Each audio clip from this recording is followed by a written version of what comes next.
आज आपण बनवूया आंबोळ्या. कूल ममाच्या रसोईमध्ये आपलं स्वागत आहे. पहिल्या व्हिडिओमध्ये मी डोशाचे पीठ कसे लावायचे हे दाखवले होते.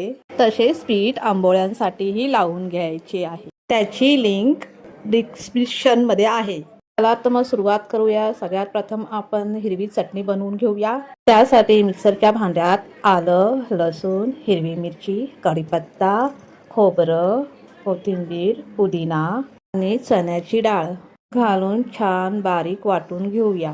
आपलं वाटण तयार आहे.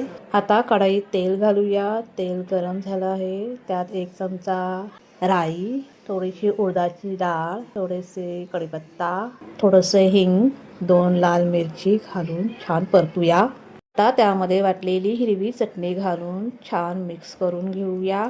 चवीनुसार मीठ घालून परत एकदा छान मिक्स करून घेऊया. आपली हिरवी चटणी तयार आहे. आता आपण सांबार बनवायला घेऊया.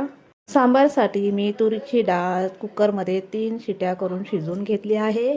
एका पातेल्यात तेल गरम करूया. तेल गरम झालं की त्यात राई, जिरं, थोडंसं हिंग, अद्रक, लसूण, कढीपत्ता, 2 लाल मिरची, कांदा, टॅमॅटो घालून छान मिक्स करून घेऊया. तर त्यामध्ये सुखे मसाले घालूया. 1 चम्मच धनिया पावडर, अर्धा चम्मच गरम मसाला, 1 चम्मच लाल मिर्च पावडर, थोडासा सांबार मसाला आणि छान मिक्स करून घेऊया.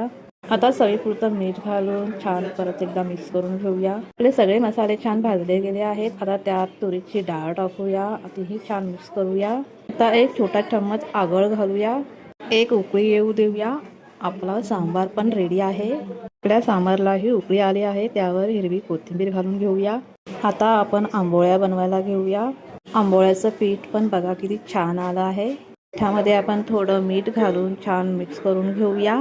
आता गॅसवर पॅन ठेवूया. पॅनवर थोडं तेल टाकून पॅन कॉटनच्या कपड्याने पुसून घेऊया.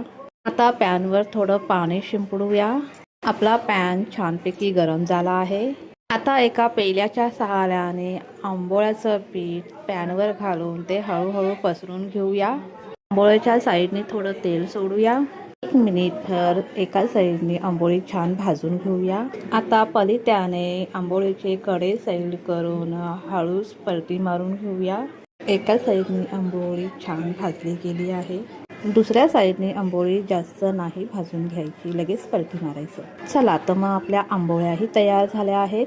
संडेचा नाश्ता आपला तयार आहे. आंबोळी, चटणी, सांबार एकदा करून पहा आणि कशी वाटली कमेंटमध्ये नक्की सांगा.